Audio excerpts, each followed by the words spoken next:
Já, komið þið sælir kæru áhorfendur og verið velkomin með okkur í beina útsendingu frá Íslandsmóti Símans í netskák. Í kvöld fara fram tvær síðustu viðureignar í 16 manna úrslitum. Við byrjum á viðureign stórmeistarans Jóhanns Hjartarsonar og Birkis Ísaks Jóhannssonar. Seinni viðureign kvöldsins er viðureign Jóhannu Bjarga Jóhannsdóttur og Ingvars Þórs Jóhannessonar. Og með mér í kvöld er stórmeistarinn Helgi Ás Gretarsson. Vertu velkomin Helgi. Já, takk fyrir. Gaman að vera með þér. Takk fyrir það. Ef við byrjum aðeins á fyrri viðureigninni Helgi, það er stórmeistarinn Jóhann Hjartarson og Birkir Ísak Jóhannsson. Hvernig lítur þetta út fyrir þér? Náttúrulega Jóhann er töluvert sigurstranglegri. Hann er náttúrulega þrautreyndur og mjög sterkur skákmaður og hann tekur alltaf svona mót alvarlega, þannig að venjulega er hann í nægilega góðu formi til þess að vinna skákmann eða sérstaklega svona einvígi, af því að Birkir Ísak er náttúrulega öflugur í byrjunarfræðum og ýmsu. Hann hefur verið að aðstoða Vigni Vatnar og er svona með ýmsa styrkleika sem skákmaður, en Jóhann ætti nú að held ég að leggja hann örugglega velli. Lengjan metur líkurnar töluvert miklar á Jóhann vinni. Stuðullinn á Jóhann er 1,11, 4,75 á Birki Ísak. Það er eins og þú segir, Birkir Ísak er mjög vel lærður í byrjunarfræðunum og hefur verið að aðstoða stórmeistarann Vigni Vatnar Stefánsson með nýjar hugmyndir í byrjunum, en er kannski skortir reynsluna, væntanlega með Jóhann með þessa svakalegu reynslu. Jú. Og við höfum séð það í einvígum í 16 manna úrslitum hingað til að þeir sem eru að koma nýjir inn í þetta, það er smá stress í fólki að vera í fyrsta sinn á skjánum og svona. Örugglega, ég skal ekki segja það, en náttúrulega í þessu dæmi þá ætti getumunur að vera það mikið þegar kemur út í miðtafl og endatafl og Jóhann er náttúrulega mjög sterkur á svellinu yfirleitt, sálfræðilega, eða af því að sýnst að eitt vandamáli hjá Birki séu kannski slaka taugar eða svona kannski skortur á sjálfstrausti. Jóhann, hann er náttúrulega bara hókinn af reynslu og hann er bara það sterkur skákmaður, ég held það, en ég meina að það getur allt gerst í þessu. Það getur allt gerst, já.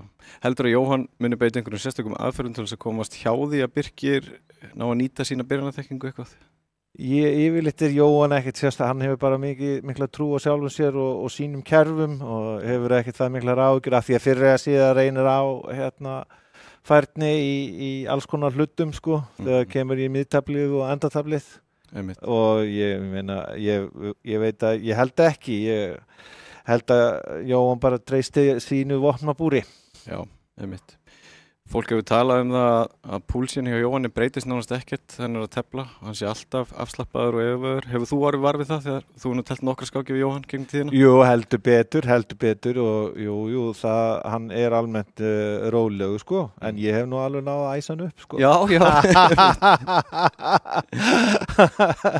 Þó að það sé náttúrulega mikla algengur á hinn veginn, en almennt séð hann bara með mjög öflugar taugur og góður að glíma við áföll og heldur alltaf bara áfram. Já, einmitt. Keppendur munu tefla alltaf 6 skákir í kvöld með tímamörkunum 3+2. Verði jafnt 3-3, verður telt bráðabannaskák með sömu tímamörkum. Og við höfum séð viðureignir hingað til í 16 manna úrslitum sem að hafa endað með stórum mun. Keppendur hafa nánast valla komist á blað í sumum einvígjunum. Vonandi fáum við spennu hér í kvöld, en 3,5 sem sagt dugar til þess að vinna einvígið. Og nú bíðum við eftir að keppendur fara að byrja. Þetta hlýtur að fara að bresta á hjá okkur. Þeir eru búin að koma sér fyrir. Já. Við hljótum að fara að fá þetta upp. Einmitt. Já, það er athyglisvert með Birki Ísak og hans svona byrjunarþekkingu, svo við tölum aðeins hann hefur verið svona bak við tjöldin hjá Vigni Vatnari og þetta er komið að stað hjá þeim og við skulum fá þetta upp. Þeir eru búin að leika nokkur leikinn nú þegar og ég skal bara fara eldsnögt yfir fyrstu leikina. Og Jóhann er með svart. Já, Birkir Ísak stýrir hvítumönnum, það er D4 og við fáum upp kongs indverska vörn og það er Birkir Ísak sem að leikur hérna er D2. Já, þetta er alls saman þekkt, þetta er bara þá Birk. Jóhann hefur telt það líka gegn E4 og þetta er staða núna. Jóhann var að leika síðast hrókur C8. Þeir eru að hafa báðið telt nokkur hratt. Jú. Þetta er nú svona hefur orðið einkenni hérna Spánverja eða, jú, kannski einhver leiti Kongsvinda eða Pirk en þetta er svona óvenjulega útgáfa, myndi ég segja. Já. Ég myndi segja hvítur standi betur. Það vera kannski of venjulega ef maður leikur sér fyrir að býður maður kannski aðeins með. En en ég meina þetta er bara staða. Þetta er bara staði, já. En ég meina til dæmis bara drottning D2, ég er kannski ekki hrifinn að því að losa spennuna þarna. Hann leikur riddari Jú, hann drap ekki mér riddari, nei, Ætlar hann að eldast kannski við biskupaparið, Birkir Ísak? Já, ég hef ekki held, jú, maður hefði haldið það. Við sjáum að það er peð í uppnámi hann á B7 en það er kannski eitra peð, Helgi. Já, kemur ekki drottning B6 og riddarinn lokast inni? Riddarinn lokast inni, já. Sýnist það? Riddari D4 síðustu leikur hjá Jóhanni og Birkir hugsa núna, hann er komin í réttur um að 2 mínútur. Jóhanni hefur nú yfirleitt alltaf verið dálítið sniðugur að halda tímanum svona jöfnum og réttum. Jú. Heldur jöfnu tempói. Ég hef ekki viss Birkir fer í þessa stöðu með biskupaparið en Jóhanni með þetta frípið á D4 og kannski ágætist tök á svörturritunum, sérstaklega þessari hérna F4. Já, einmitt. Já, drottning G4, þetta er... Nú gæti Jóhann dreipið og fara með riddarnand inn á F4, já. Gerir það. Já, þá er nú staðan bara að drepa og leika svo G3, ég myndi segja að hvítur standi aðeins betur. Já, við sjáum að allar inngöngulegir hróksins á C-línunum eru vel valdaðar. Þannig að hvítur hefur þarna smá kannski peðamassa á miðborinu, hann gæti ítt peðunum sínum að staða eftir og DP svart er ekki að fara langt. Nei, þú veist, ég væri að, finnur 4 og finnur 6, já. Leika bara kongur finnur 2 til þess að verja. Ef hann leikur G5. Biskup A5, já. Hann teflir mjög hratt, hann Jóhann. Hann kemur inn fyrir með biskupin á D2. Já, ég veit ekki, finnst nú eins og menn sé nú ekkert að tefla mikill í dýft hérna. Nei, ég veit. Ég myndi bara leika hróku C4 hér, sko. Já. Ég meina, finnst Jóhann tefla og, sko, það er eitt gallin við Jóhann og það hef ég stundum nýtt mér, að hann, þegar hann til dæmis er í óstöði, þá hefur hann tilneyingu að tefla mjög yfirbórskent. Það er svona hans helsti veikleiki. Og þá reiknar hann ekki út og er ekki, þú veist, annars vegna þess að það er svona helsta vonin oft, sko, sérstaklega ef hann er að tefla illa en ég meina hann er með hugmynd að hérna reyna að herja á C-línuna. Ég myndi bara leika, veist, þetta er bara betra og hvítt og voða erfitt að vinna, ég meina, auðvitað ætti þetta að vera jafntefli, sko, en ég meina ef ég hefði verið Jóhann, ég hefði alltaf reynt að halda fleiri köllum inn og hafa, tefla að hafa þetta aðeins flóknara, sko. Fókus í 8. Bara B3 og vera öruggur, sko, en ég meina ef þú vilt tefla til vinnings þá biskup D5, það hefði líka verið möguleik í stöðinni, sko. Já. En ég held að hann Birkir, hann vilji bara gera jafntefli, bara hrókur A2 og virkir hrók 1. Koma hróknum í spilið. Þannig að svo sem allt í lagi að gera jafntefli í fyrstu skák en ég meina þetta er kannski mögulega er svartur að hann á að standa eitthvað aðeins betur, sko, skal ekki segja. Sko hér kæmi að sjálfu sér til greina að fórna peði og leika en leika E5 og F5 og hafa kóngin og E4, sko. En þá er það bara jafntefli, það er bara fortressa. En sérðu... Eitt möguleiki svartu vill reyna á mikið, það er B5 A4 en það er stór hættulegt, sko. Já. Sérðu fyrir einhverjum tilfellum að þetta DP svart getur orðið hættulegt? Jú, þetta er viss hætt á því en það er svo nálagt kongnum og ég held að sem ég bara jafntefli, allir þráleiki ekki bara. Nei, hann ætlar að halda það áfram. Já, það er svona... Þeir eru að fara fram og tilbaka núna með hrókana.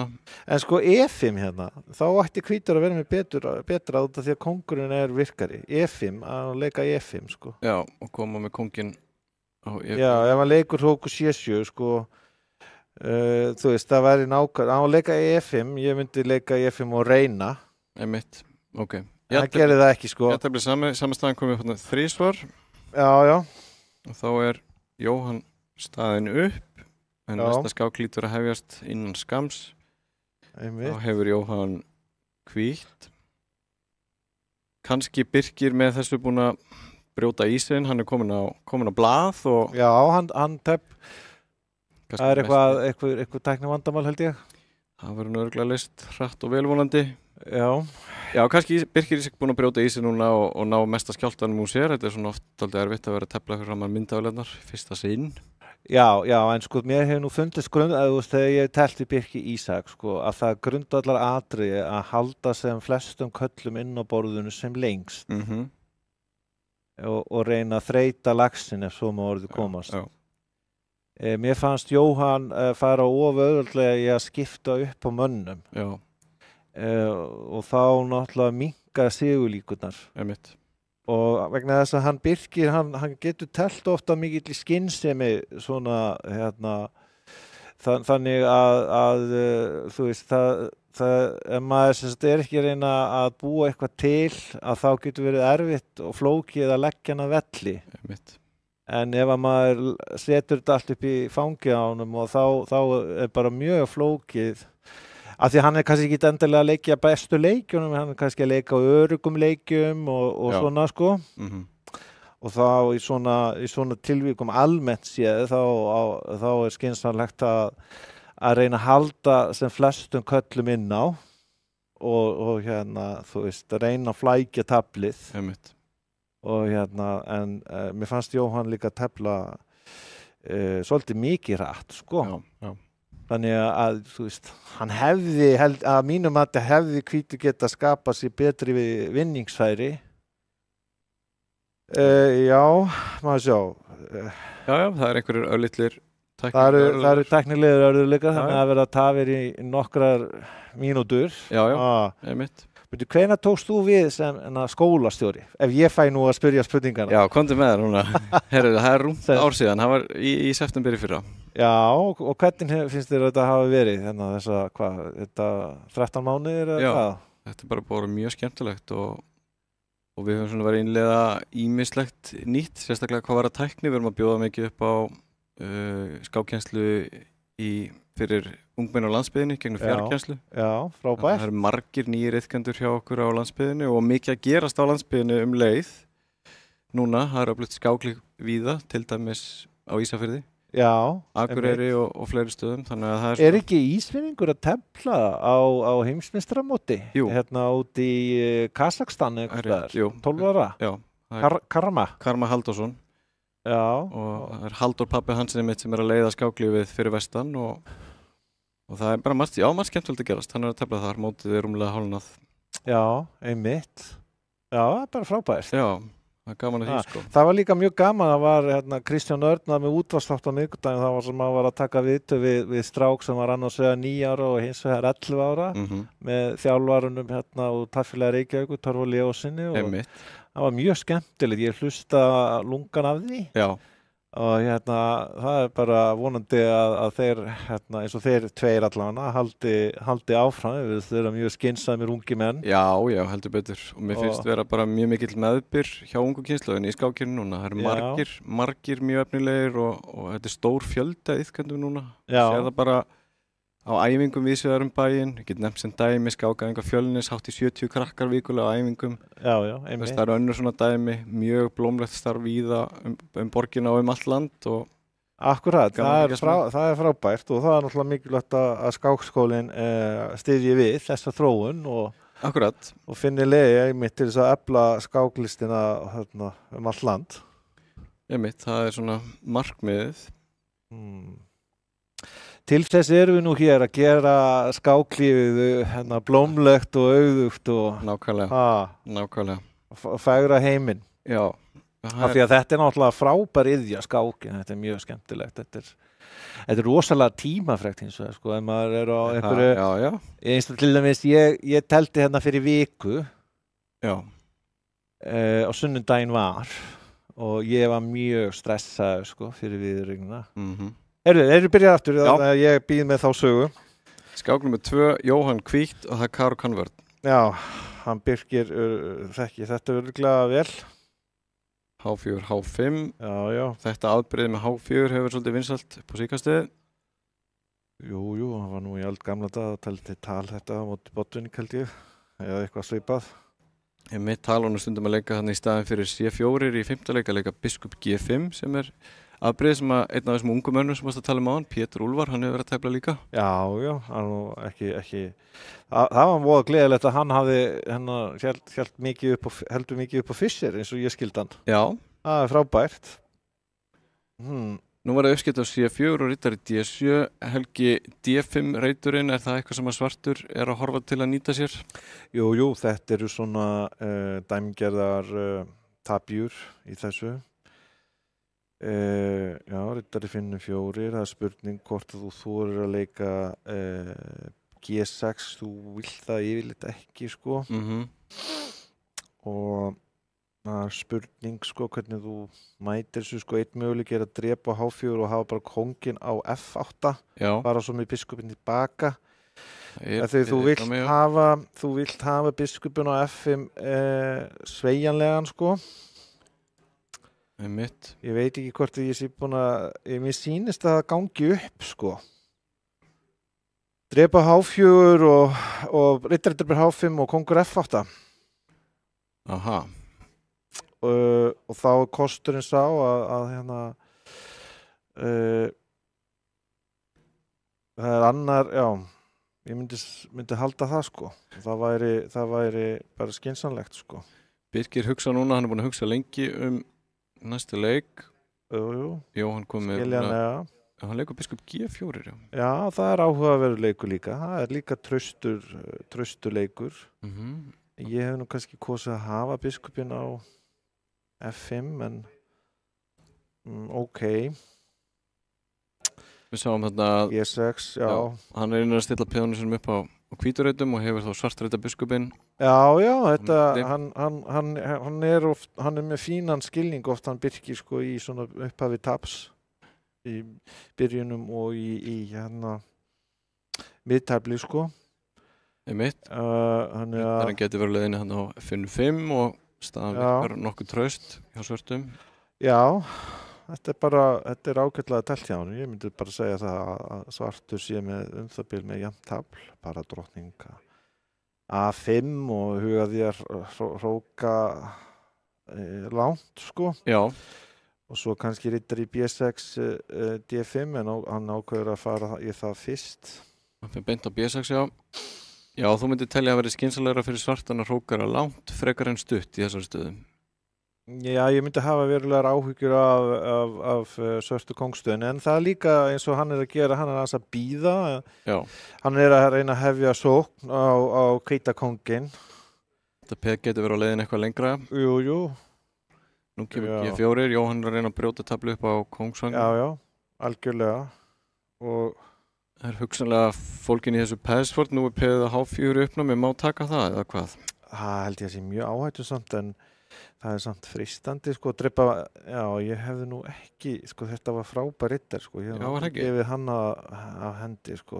Biskupinn virkaði svona hálfpassífur eins og staðan var. Já, ég hefði alltaf drepið mig hrók á H4 og svo, þetta var slæm ákvörðun að mínu mati. Já, það virtist ekki liggja á þessu allavega. Nei. Núna ákvítur að standa betur, myndi ég segja. Það tekir sér ákvörðun að halda þessum rittara frekar en hinum. Nú opna Jóhann tabli enn meira með H5. Já, hann er, ég hefði nú já, kannski Jóhann vildi ekki fá G5. Ég skil ekki akkur að hann hafði rittaran frekar á C3 eftir, sko, í staðan fyrir rittaran F4. Jú, kannski er þetta ástæðan. En núna náttúrulega er bara hvítu með hart nær unnið, myndi ég halda. Mjög vanlega stöðu. Mikið frumkvæði núna á... Já, Jóhann er nefnilega rosalega erfið þegar hann er komið með frumkvæði. Það er rosalega erfitt að eiga við hann þá. Mjög erfitt. D5 kemur núna, já. Hann hefur yfirleitt mjög góða tilfinningu fyrir því, sko. Og hóta Birkir að drepa á C3 og þá mætti Jóhann ekki drepa tilbaka. Já, þessu er nú hægt að svara á margvíslega vegu, svo sem eins og riddari A4 eða riddari E2, líka bara að drepa, það er náttúrulega, hann er örugglega reikn út að drepa á E6 og skáka, en Já. nei, það er engin þörf á því. Hann leikur riddari A4, já. Já. En nú getið það að fara að býta Birki. Nú myndum að, það er rosa freistandi að drepa á E6 og hérna fara á konginn. En það er spurning hvort að kóngurinn geti farið, nei, hann bara teflir þetta traust, sko. Aldrei að fórna með unnið eru fræg ummæli frá Jóhanni Hjartarsyni? Já, en ef það gengur upp þá má alveg gera það. Já. Skák er líka konkrétt, sko. Nú er þetta peð komið upp á D6 valda frípeð Jóhanni og Birkir náða hróka. Já, það er svona holl aðeins í svörtu stöðinni, hann er með viss gagfæri. Ég myndi kannski halda að þetta drepa og leika svo H6. Aha, gerir það. Það peð er mjög hættulegt. Já. Birkir orðið mjög tæpur á tíma, komin í 20 sekundur. Vinnu 5, athyglisverður leikur. Ég nú við, hvað gerist ef hann drepur? Hann drepur á D6, nú Jóhann með 2 hættuleg frípeð á kóngsvagnum. Já, A7, já, einmitt. Og er þetta ekki bara óstöðandi peð? Ég veit það ekki alveg, það gæti verið hótun í stöðun að leika drottning F5. Hróku D1, hótar biskupnum á D6. Ég held að það sé hérna skynsamur leikur, eða hvað? Já. Drottning G6, væntanlega. Nei, hann drepur, kemur óvart. Hann drepur það, já. Kemur óvart að drepa. Ég haldið að drottning G6 hefði nú verið þægilegu vinningu, sko. Já, nú kemur riddarinn og hótar að drepa á E6 eða jafnvel að skáka á D7. Nær Birkir að stoppa þessi peð? Nei, þetta er tapað. Er ekki? Já, nú getur hann drepið og vakið upp. Gerir það. Já, hann er nú átt að drepa á D8 með. Já, það er svo sem. Restin ætti að vera tæknileg úrvinnsla fyrir Jóhann Hjartarson. Hann er manni yfir fyrir 1 peð. Já. Og riddarinn bakkar. Jú. Væntanlega stoppar peðið. Jú. Þetta er allt saman. Skákar hrókin af. Riddari E4, hann mistar þetta. Nei, hann vil halda spennu í þessu, hann Jóhann. Það er skemmtilegra fyrir áhörundur.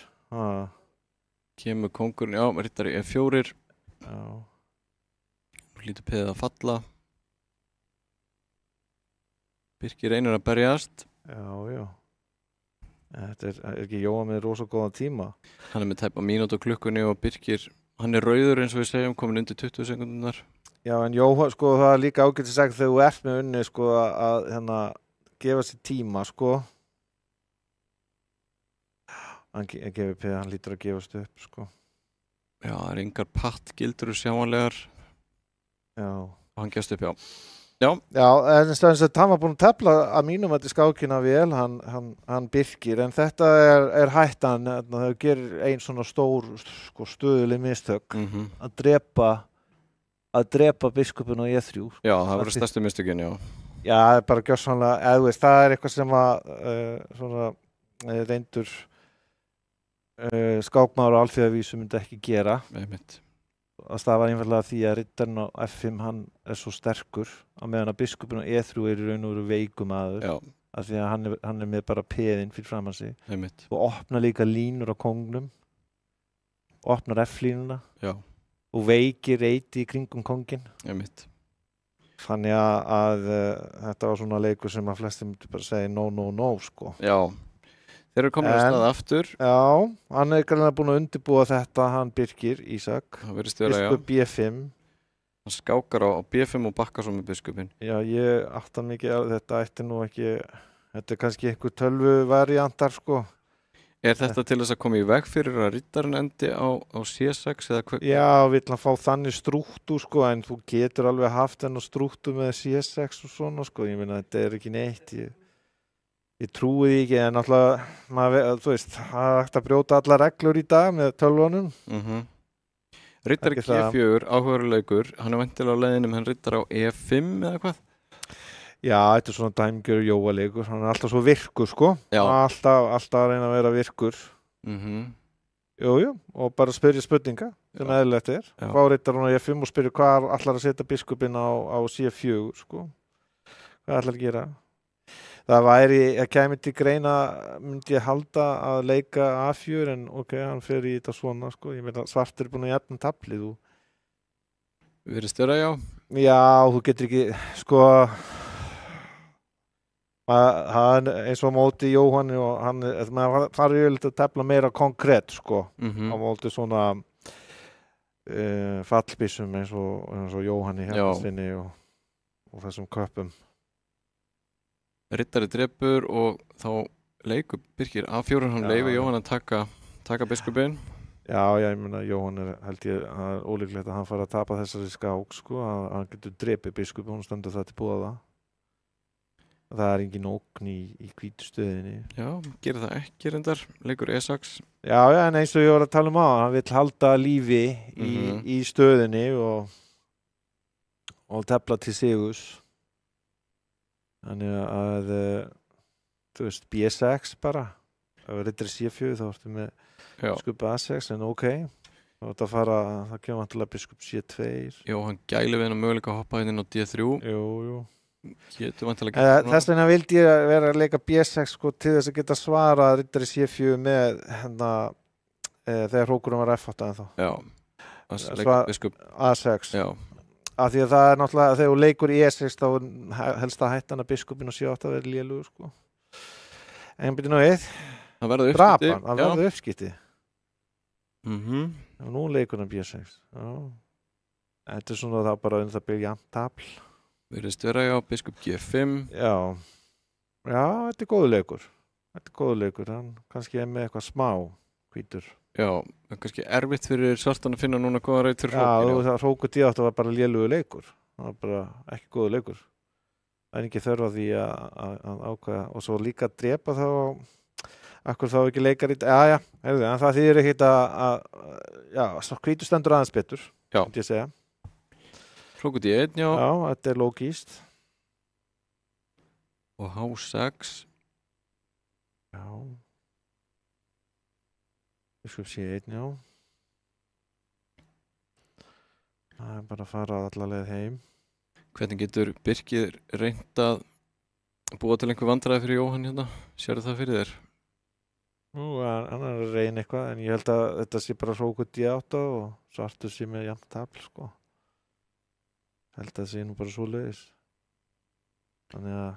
Birkir tvöfaldar á línunni og Jóhann drepur. Birkir mátti ekki drepa með drottningu því að EP var í uppnámi. Nú hóttur hann tveim peðum í einu. Hann leika... Hann mjög taktisku, sko. Ég hugsa að biskup B5 sé skást, sko. Búið að reyna að virka síðan hrókinn á D7. Komið hrókinn inn á D7 eins og hann gerir. Hóta það peðin á A7.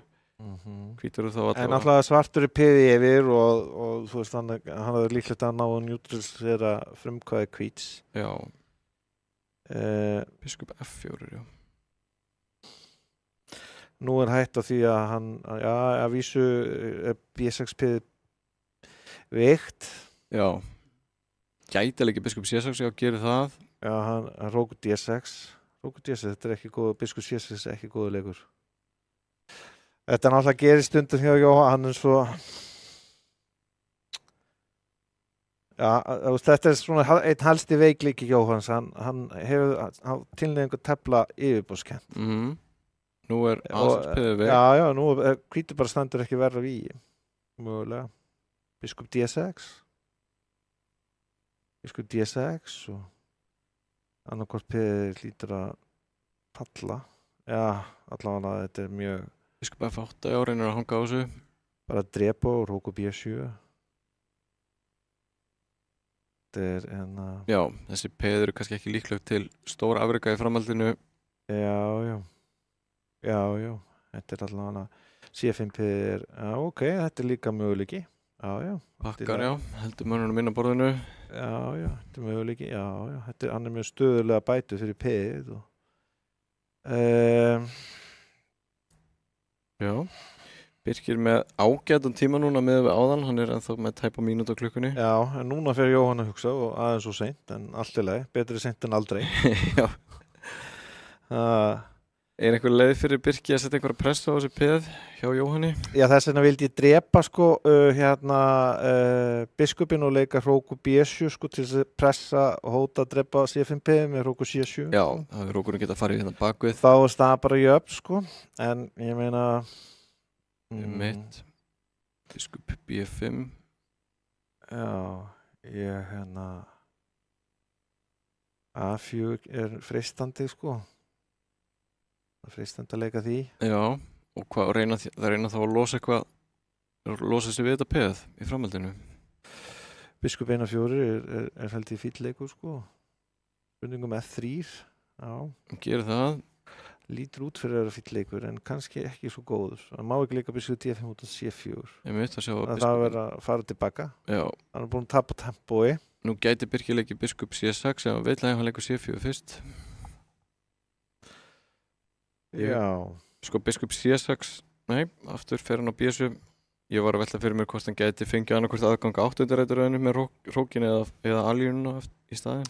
Já, ef þú leikur C4, þú er búinn að leika D4 reitin, spurning. Ok, kongur H2. Vandilega viltu fara með kongina að miðborðinu. Já. Endatöflum, en ok, svo lífið. Hróku D8. Hannes 4. Jóhann reynir að virkja Hróki sinn, hann allt valda hjá Birki, það er kannski erfitt fyrir Jóhann að gera mikið. Ég var að velta fyrir mér hvort hann ætti að fara á kannski biskup G7. Biskup G7. Það er ekki biskup F6 og peði fellur. Biskup F6 klálega möguleiki hérna. Jú, hann gæti bara gert það og hann gæti gert það og þá bara svartur í vondum málum Nú leitast hann eftir uppskiptum og þá er spurning hvort að Birkir vinni, hann ekki C5-beðið. Nei, hann er búinn að klúra þessu. Hann hefði þurft að leika biskup F6. En ok, Hrókur D5 getur hann þá leikið B4, já, þess vegna leikur hann Hrókur A8.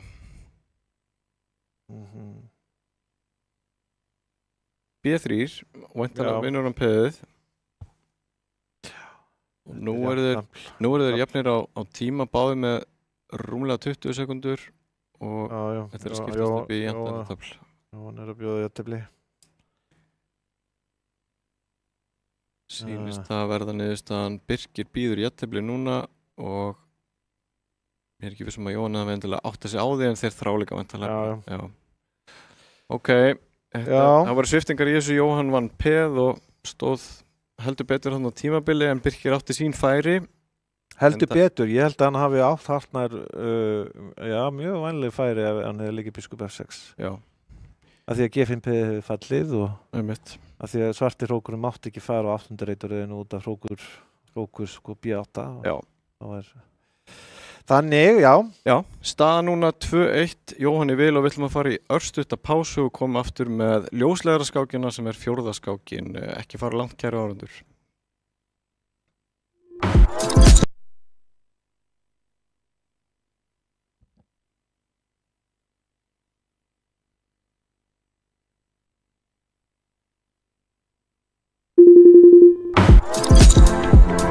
Við tengjumst gegnum óteljandi þræði og bylgjur, í gegnum samtöl, augnablik og upplifanir.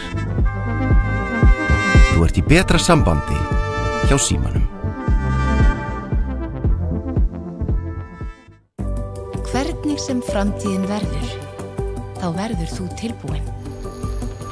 Ljósleiðarinn gerir allt mögulegt mögulegt.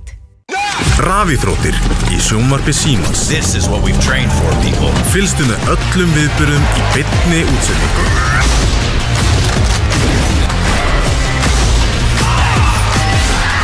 Alla rafíþróttir á einum stað í viðmóti Símans. Við erum ekkert í fókus. Sjónvarp Símans Premium býður upp á meira sjónvarpsefni en nokkru sinni fyrr. Dimma. Bodies found alone in the middle of nowhere. Probably suicide. Or murder. Í íslenskum sakamál kafað dýpra. Missir. Útilega. Sacrifices must be made. I'm Madeline Manlow. Welcome to the White Lotus. I'll be calling the shots. Æskaðis tvæs. Gekka. Ég svo gaman að segja satt. Kapphlaupið enska úrvalsdeildarbikarinn hafið. Enski bolti. Endalaus farsími, endalaust net og allt þetta sjónvarpsefni í einum þægilegum pakka. Vertu með sjónvarp Símans í haust. Horfðu núna.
Komið sælur aftur, kæra áhorfendur. Við erum að fylgjast með einvígi stórmeistarans Jóhanns Hjartarsonar og Birkis Ísaks Jóhannssonar. Staðan 2-1 Jóhann í vil þegar að einvígið er hálfnað og maður velti fyrir sér núna, Helgi, hvað þarf Birkir að gera til þess að koma sér inn í einvígið aftur. Nú er stutt í að Jóhann komist yfir 3 eininga.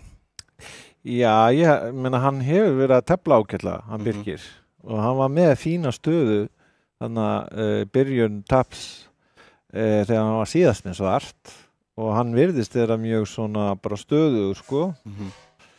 En náttúrulega til þess að vinna Jóhann Hjartarson hins vegar þá þarftu að vera töluvert nákvæmari og nýta tækifærin í miðteflu og endatöflum og það bara hann Birkir er ekki alveg, finnst mér, eins sleipur þar eins og í að skilja grundvallaratriði í byrjunum og svona tapjur eða stöður sem geta komið upp í miðtöflum fljótlega eftir það. En ég er bara verið hrifinn af tapmennskuna að synga til í einvíginu, þannig að ég held að hann er alveg tímalaust séns, en þetta er bara svona þegar þú ert að mæta manni eins og Jóhanni, þú verður að nota tækifærin sem að þú færð. Já. Þú færðu ekki mörg. Nei, einmitt. Og Birkir hefur fengið, einhver tækifæri, en hann kannski vantaði að láta diskara skríða. Þú nefndir hérna í fyrstu skákinni, hann gat fórna peði og virka kóngin og svona, látið aðeins finna fyrir sér. Veist, það er svona, þetta er náttúrulega snýst líka um skákstíla og svona líka skilning og þarf að segja sko að taka áhættur. Já. Hann virðist vera mjög varfærin skákmaður. Einmitt. Og þegar þú ert að mæta svona reyndum og sterkum skákmanni eða þú ætlar að vinna, þá verður að þú veist, að þefa upp tækifærin og vera tilbúin að taka áhættur í því skyni að fá tækifæri. Já. En ég meina, heilt yfir hefur Birkir telt traust og vandað, en það er eitthvað sem hann vantar, sko, að mínum mati. Já. Einmitt. Og ég held að Jóhann, hann hefur sýnt í sömu leikjum að mínum mati vissa tilneyingu að tefla og hratt og yfirborðskennt og þá hefur hann þurft að hugsa og redda sér svona. Þannig að þú veist, þetta eru tækifærin sko, sem að þú færð á móti Jóhanni þegar ég náttúrulega telt við hann í marga ára 10 sko, en maður þekkir hann ágætlega. Ég reyndar hef unnið eiginlega Jóhann oftast að það er að segja, ég held það, kannski Hannes Lífar, ég veit það ekki, sko, þó skorið sér slæmt á móti Hannesi, sko, en sem sagt, til og með ég hef aldrei unnið Marki Pétursson í kappskák. Okay. Við hefum ekki telt margar, en við hefum telt töluvert við Jóhann, sko, og þó ég hafa náttúrulega oft tapað, þá hef ég líka oft unnið. Af því að hann nefnilega er svo mikill, sko, bardagamaður að hann gefur, sko, alltaf færi á sér. Já, einmitt. Einmitt. Já, þetta er alltaf merkilegt, mann líður stundum eins og mann er gangi betur með suma og það er kannski eitthvað með stílinn eða nálgunina sem að skiptir máli þar. Algjörlega og vegna þess að þá er þetta komið af stað, fjórða skákin. Það er Karo-Kann. Þetta er skákin sem við köllum ljósleiðara skákin, hún er í boði eins af styrktaraðalum mótsins, ljósleiðarans. Aðri styrktaraðalar eru Lengjan, Síminn og Collab. Vel gert. Þeir tefla allavega á ljóshraða í samræmi við að þetta sé ljósleiðara skákin. Ég gera það og Jóhann hefur núna tekið biskup á parið. Birkir, við sáum það lék hérna C5 og fórnaði biskupnum tímabundið, vann hann svo aftur. Jú, þetta er örugglega saman teóría. Þetta er allt nokkuð þekkt og þá er spurning hvort að Jóhann þurfi eitthvað að gæta að F5-peðinu sínu á eftir að Birkir fyrir væntalega með rittarinn á C6 já. Já, hann er alltaf svo sko fókusíðin er mjög sérstakur leikur. Já. Vegna þess að hann leikur C4 en ég held að þessi leikur bara gangi ekkert upp. En ég veit ekki af hverju að drepa. Já, fannst þér eins og Birkir hefði getað nýtt sér þetta annan hátt? Ég hafði það á tilfinningunni sko. Já. Vegna þess að þú áttir skák á A5. Þú gast sem sagt drepi á E5, C-drepi D5 og skáka þá á A5. Og ef biskup D10 þá drottning drepi D5 og ég meina þá áttu bara peð yfir. Ég segi svona sko. Já. Þetta er það sem að ég svona svolítið að tala að maður verður sko að taka áhættur og nýta færin sem að því að skák er líka taktík sko, konkrét sko. Einmitt. Heldur að Birkir hafi verið að treysta Jóhanni og mikið þannig? Ég veit það ekki, en bara þetta er heilt yfir kannski bara viðfangsefni sem að hann Birkir glími við, hann er ekki alveg nógu góður í þessu sko. Í óvæntum aðstæðum og dýnamík.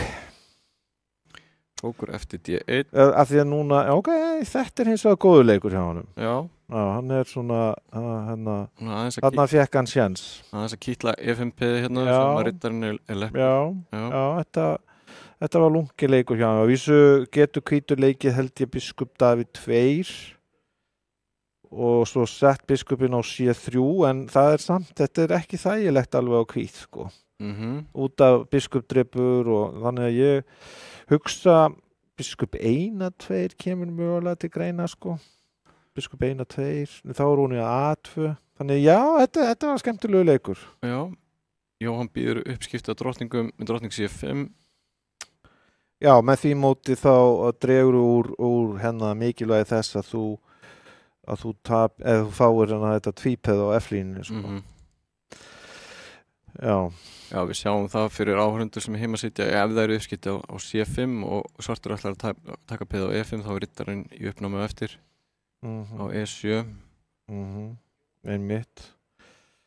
Þannig að það er athyglisvert að sjá hvernig hann ég held að þetta sé allt í lagi, þetta bara fín stáð á svart sko, þannig lagað. Já. Þú veist, hann hefur marga valkosti sko í stöðunni. Leikur hrókur F til C8. Þú veist að já, þá var hann að pæla í taktík sko sem að tengist sko ef hrókur D7 að þá rittar í F5 í einhverjum stöðum sko. Já, að drepa hér og taka á F5. Já, þannig að það var lógist að leika F4 í stöðunni. Mitt. En það væri þá mögulega drepið og rittar E5. Það gæti verið hugmyndin hjá honum Birki.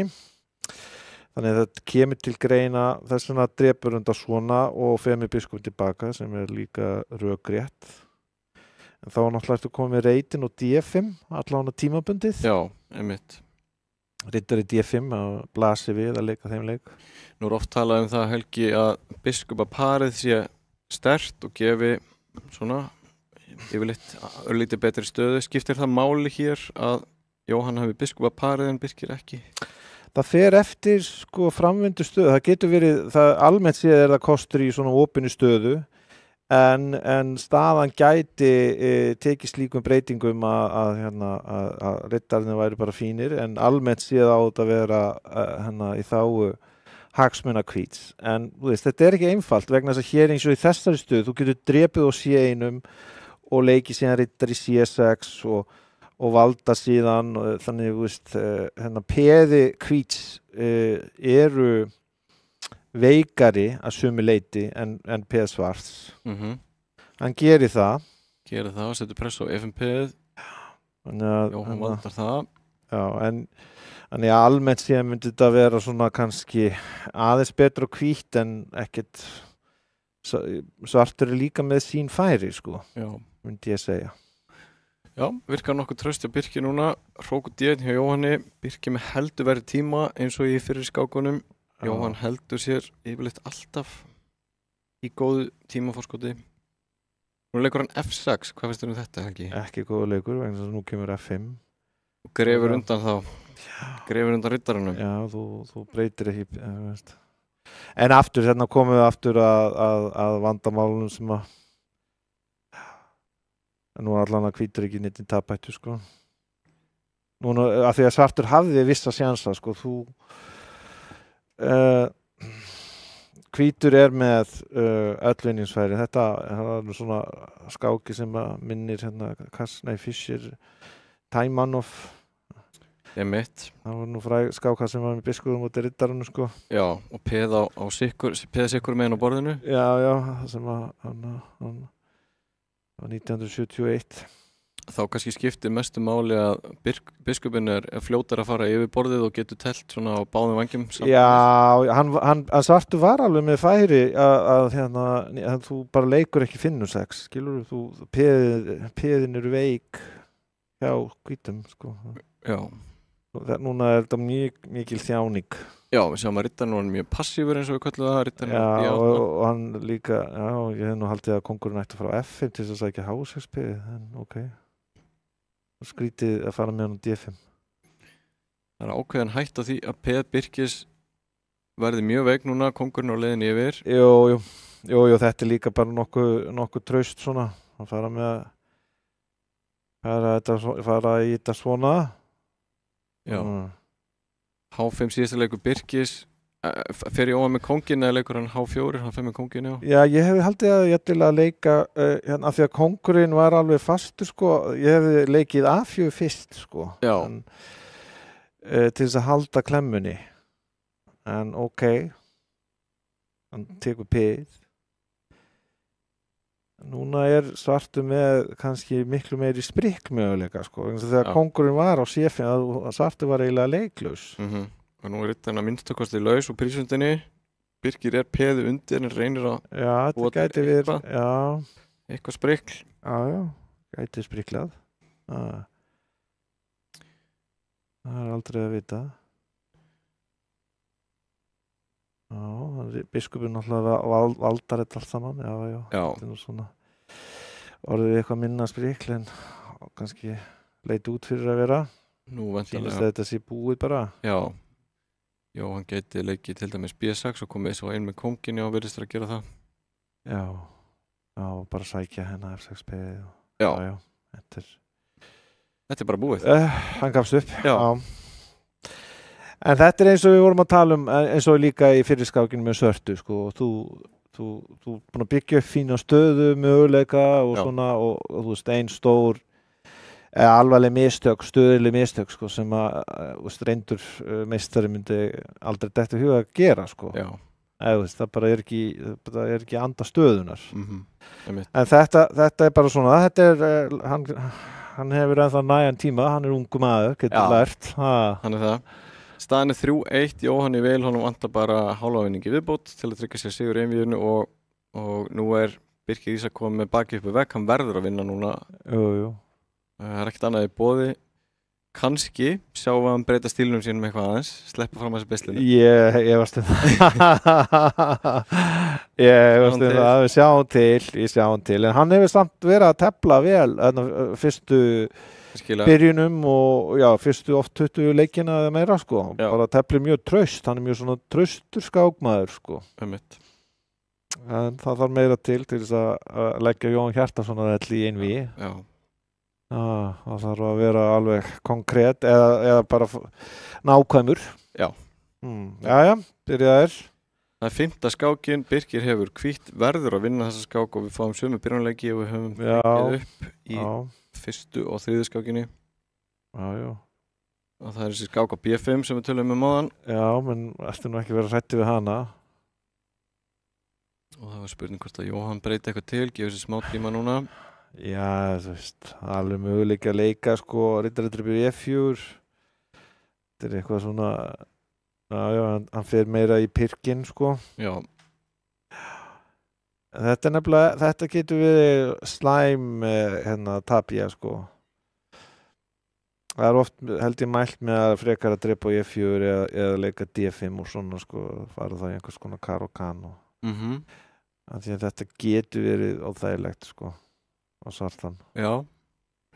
Í hverju gætu vandræði svartfælist þá, Helgi? Kannski aðalega erfiðleikarnir við að koma biskupinn á C8 í spilið og biskupinn á C4 verið sterkur. Já. Ég veit reyndar ekki alveg með B3, sko, hver sé tilgangur með þeim leik. En hann teflir þetta voða hægt, hann Birkir Ísak, þannig að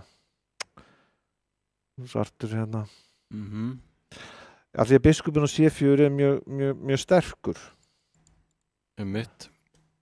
Hann verður að leika biskup A3 til þess að reyna eitthvað að príla, en ég meina þá kemur riddar í E6 og þá líka onni á A5 og svona staða. Hann verður að leika biskup D3 og leikur ekki svona leik. Fyrirgefið að Já, þú ert ekki hrifinn af þessum. Nei, þú verður að hóta, þú verður að fara út með mennin og hóta. Já. Af því að nú fær Jóhann bara út með biskupinn og... Já, hann fekk tækifæri til þess að losa sig við, eins og Helgi nefndi á hann, helsta vandamál svörtu stöðunar, biskupinn á C8, hann komin út á G4 og fýtt þar. Já. En núna þetta bara betur svart. Já, Jóhann búin að stilla mönnunum sinu vel upp núna og nú virðist Birkir vera að lenda í smá klemmu þarna á Kongsvangnum. Jú, hann getur farið með riddarinn á D2, það ekki 100 í hættun ennþá, það kemur kannski hrókur í E6, þetta rosalega óþægilegt. Já, það er óþægilega pressaðan og má hann ekki fara með kóngin á G2 og kemur gaffall á F4. Já, ég skil ekki en akkur hann leikur ekki bara hrókur í S, akkur hann að standa í þessu.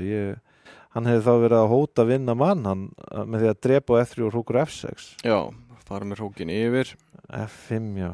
Þetta gerist stundum að ég finnst að það verið að tefla en núna byrjar að tefla ég upp og skemmt. Já.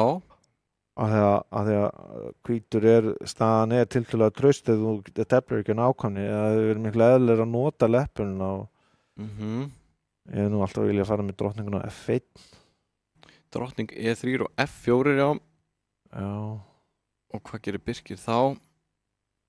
Hann verður að fara með drottningun á E2 þess vegna vildi ég fara með hann á F1 það er betri varnamaður þar getur sett hann til á G2 og svona það er möguleika en nú leikur bara B6 það vísu skák en þá biskup E6 og peðið á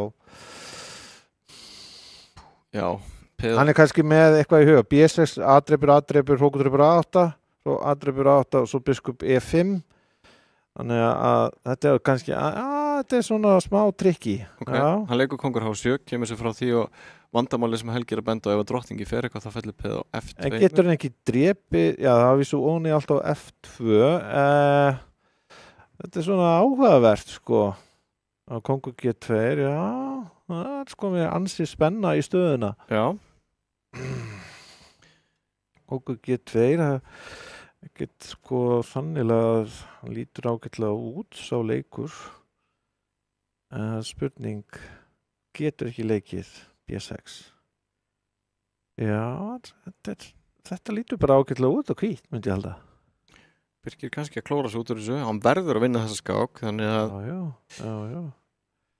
hvað gerir Jóhann núna? Jóhann allt í nú komið með verri tíma ég held að sé í fyrsta sinn sem hefur séð það hann leikur B6, þá er það spurningin sko, það er mjög fristandi að drepa hrókudreipur A8 og biskudreipur F5 ef þú dreipur með hrók tilbaka og það gengur ekki að mínum að þá gengur ekki eiginlega að leyfa hann leikur þessu spennandi og þú átt við að ef að Jóhann dreipur með hrók þá er peðið í uppnámi hérna á E5 og svo drottningin á eftir en spurning bara sko að gæti verið að Jóhann ætti eitthvað konkrétt sko sóknarmöguleika ég hugsa að hann drepi á C5 og láti bara freista gæfunar og það gæti verið að drepa eitthvað á hérna F2 eða drepa á G3 og skák á G4 og eitthvað svona að þú ert með tempo hann gæti líka verið að hann sé með eitthvað svoleiðis í huga hér hann drepur ekki ég held að hugmyndi hjá hann hefði verið að leika biskup drepur í F5 já gerir það ekki, hann fer á C3 og þá hrókur A2 já en þú verður náttúrulega sko þú verður að nota tækifærin sem að ef þú notar ekki tækifærin já, kannski var þetta eitt af þessum tækifærin sem að Birkir fekk sem hann mun sjá eftir það hafa ekki nýtt sér drottning A7 Birkir er með tölvöld betri tíma það er spurning hvort hann geti kannski sett press á Jóhann á klukkunni já ég veit ekki sko núna er komin B5 og svona sko þetta þú getur ekki telt svona sko þú getur ekki þú verður að nota þegar þú hefur tækifæri á að hérna veita andstæðingnum högg sko já B5 var óþægilegu leikur hann myndi opna fyrir drottninguna nýr á F2-rutin já hann drepur bara B5 ok drottning D4 býður upp á skipti góð leikur ég er ekki vissum að B5 já hann fórn drottningunni og ætla að bara H-dreipur G3 bara leika H-dreipur G3 og því að það kemur yttri 5 F4 skák já betur þá er honni á G-dreipur bara það er engin ástæð til að leyfa einhverja slíka flækjur peði yfir ok, drottning A2 Jóhann heldur drottningunum inn á borðinu já, spennandi Birkir er undir smá pressu hérna en samt hefur náða að klóra sér merkilega vel út úr þessu hinga til drottning D6 hótar að drepa á G6 núna og Jóhann leifir það já, hann hefði átt að skáka fyrst á F4 mögulega og Ritter F4 skák klára dæmið. Þetta var lúmst hjá Jóhanni. En þetta er, sko, ég get sagt þér það að hann hefur unnið mig svona alveg skrilljón hinnum, hann Jóhann, sko. Hann er svo bannvænur í töpuðum stöðum, erfiðum stöðum, sko. Alltaf að leggja fyrir mann gildrur. Ég tappa mjög oft fyrir honum í hraðskák í eitthvað svona, sko. Þannig ég þekki þetta af langri reynslu, sko. Þess vegna þarf maður að vera mjög, sem sagt, vakandi. Þegar maður er að fara að gefa honum kjaftshöggið. Akkurat. Af því að hann gefst aldrei upp og er alltaf í einhverjum svona tilbúin í svona trikk.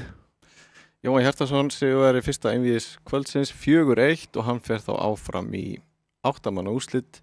Næsta einvígi sem er á dagskráni er síðasta einvígi 16 manna úrslita. Það er Ingvar Þór Jóhannesson og Jóhanna Björg Jóhannsdóttir og við fáum þau upp á skjáin eftir örskamma stund fyrir fyrst í örstutt skilaboð.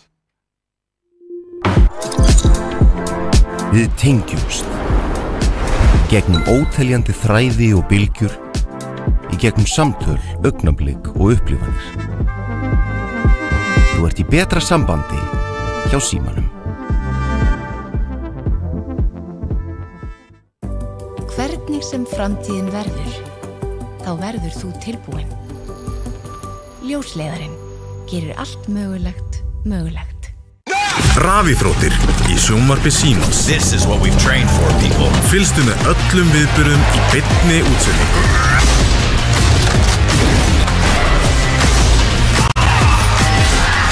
Alla rafíþróttir á einum stað í viðmóti Símans. Við erum ekkert í fókus. Sjónvarp Símans Premium býður upp á meira sjónvarpsefni en nokkru sinni fyrr. Dimma. Bodies found alone in the middle of nowhere. Probably suicide. Or murder. Í íslenskum sakamál kafað dýpra. Missir. Útilega. Viltu fara? Þessi útilega þetta að fara þig algjörður rugg. Sacrifices must be made. I'm Madeline Mann. Welcome to the White Lotus. I'll be calling the shots. Ice Guys 2. Gegga. Það er svo gaman að segja satt. Kapphlaupið enska úrvalsdeildarbikarinn er hafið. Enski bolti. Endalaus farsími, endalaust net og allt þetta sjónvarpsefni í einum þægilegum pakka. Vertu með sjónvarp Símans í haust. Horfðu núna.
Komið sælur aftur, kæra áhorfendur. Við erum að gera okkur klár fyrir seinna einvígi kvöldsins. Það síðasta einvígi 16 manna úrslita og nú mætast fítimestarinn Ingvar Þór Jóhannesson og Jóhanna Björg Jóhannsdóttir, forseti Skáksambands Íslands og landsliðskona. Og Helgi, það er áhugavert að nú mætast þjálfari kvennalandsliðsins og einn af liðsmönnum liðsins sem er þetta athyglisvert. Já, þetta getur stundum gerst. Já. Helgi Ólafsson alltaf var tefla hennar og hann var að vera liðstjóri, ég man ekki alveg en þetta getur alltaf gerst. Einmitt. Sko, lengjan setur mjög lágan stuðul á Ingvar Þór, eiginlega sögulega lágan stuðul, 1,01 og tölvöld hærri stuðul á Jóhannu sem að bendi til þess að Ingvar Þór ætti að vera mjög líklegur sigurvegari í einvíginu. Í sammála því. Já. Hvað þyrfti Jóhann að gera í svona einvígi til þess að eiga möguleika? Já, Jóhanna getur í vissum stöðum mjög hættulegur skákmaður. Hún fær svona vissa stöðutýpur í svona fléttum og svona. Já. En almennt sé held ég að hann Ingvar sé það reyndur sko. Hann fer hérna með löndum, er ekki hann með hvítt? Ingvar er með hvítt, jú, skákinu farin af stað. Hann leik B3 í fyrsta leik. Já, og þá fáum við upp einhvers konar vængtap sem gæti orðið katalónsk byrjun eða eitthvað slíkt. Ég hugsa að hann reyna að tefla þannig að hann býður bara eftir að hún leiki af sér eða eitthvað svoleiðis. Já. Sígild. En hún getur nefnilega, hún náttúrulega þekkt fyrir kannski að vera svolítið mistæk, en hún getur telt bara ljómandi vel og svo stundum bara leikið mjög illa af sér, þannig að... Já, hún nýtur sín vel í svona taktiskum stöðum og ef hún fær frumkvæðið þá er hún, getur hún mjög hættuleg. Þessi stað er bara fín og svart, sko. Þetta er betri ef það rétt er á haldið. Já, Jóhanna komið með þessi svokölluðu hangandi peð á C5 og D5 sem er ekki völdu öðrum peðum, geta verið veik, geta orðið sterk einhverjum kringustæðum. Já, Ingvar tefla svona kannski ekki alveg eins og hann er vanu, þetta er svona aðeins og linkulegt að mínum mati. Já, drottningin gæti kannski verið að, já, hún hörfar frá hróknum, gæti einhvern tilfellum farið yfir á A1 en hann er ekki setja kannski mikla press á Jóhannu í byrjuninni. Nei. Kannski hefur það áhrif að Ingvar og Jóhanna hafa verið ásamt öðrum liðsmönnum kvennalandsliðsins að undirbúa byrjunir fyrir Evrópumótið sem er núna á næsta leiti. Já, þetta er nú ekki góða leikur drottninga inn að sjö. Fer þarna fyrir biskupinn og C5-peð kannski orðið veikt núna eða hvað? Já, rittari B4. Já, bara setur, það er ekki þurfa að setja drottningun hana, en þetta staðasvast er samt það góð að þetta er alltaf læg, sko. Þetta er ekkit sennilega skynsamlegast að drepa og leika rittari D4 en þetta er ekki neitt á hvítt, sko. Já. Þá er svartur með staktpeð á D5 sem er kannski ekki beint veikt í þessar stöðu. Nei, hann er náttúrulega með biskup parið á móti og þannig að þetta ekki, mér sýnist Jóhanna bara að tefla þetta mikil skynsemi. Rittari E4, rittarinn getur verið leiðin inn á C3 þannig að Ingvar þarf að bregðast eitthvað við þessu, drepur þennan rittara. Já. Drepur allt og býður uppskipti á hinum hróknum líka. Jú, þau tefla bæði mjög hratt. Já. Það er ekki kannski skynsamlegt endilega að fara í allir þessi uppskipti fyrir svartan en allt í lagi, þetta er eitthvað myndi segja að hvítur sem standur ætti aðeins meiri séns á að vinna. Ingvar kannski reyna að stýra taflinu yfir í svona eitthvað tæknilegan endataflsþátt hérna. Komið við fyrir að Jóhanna fái sóknarfæri og taktík eins og nýtur sem best í. Já. Drottning C4. Þú verður náttúrulega líka bara að tefla tafli, það geta tefla, þetta er líka skák bara, sko. Þetta er þannig blá. Það er ekkert... A6 hjá Jóhannu núna. Já. Það er telt að bæði mjög hratt, þau eru bæði með rúma 2 mínútur á klukkunni. Biskup H3, biskup C8, eitthvað svoleiðis. Já.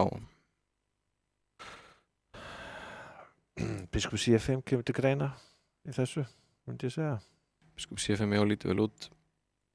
Virkja svartreita biskupinn.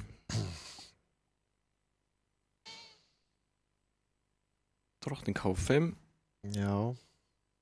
Ég held að í þessu tryggi getur við samt bara leikið biskup C8 því að riddarinn valdar allt. Já, það er ekki hættulegt á að svarta drottningin skáki á D1 riddarinn valdar til dæmis F3-ritin.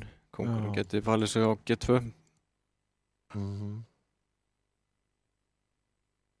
Spurningum að fórna P, já, með biskup D5.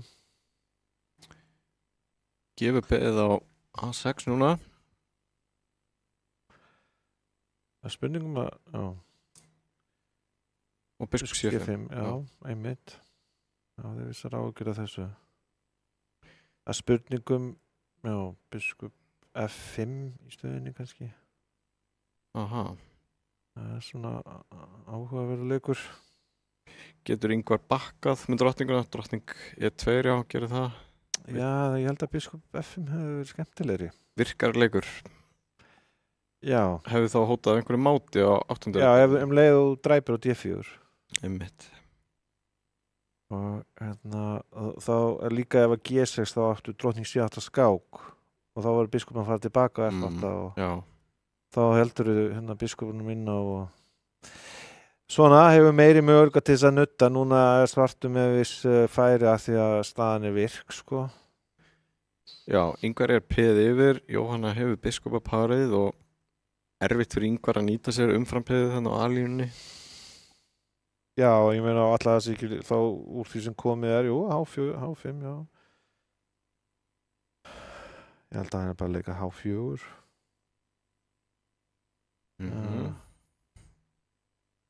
Hann fer í þetta plan. Biskupin á A6. Já, það var það sem ég var að velta fyrir mig, sko, í prinsipinu líka að fara með biskupin á C4. Já. Ég hef alltaf viljað kannski stoppa þetta með H4 út af því að ef það kemur G5, sko, þá ertu með riddari F5 og svona, en ok, hann...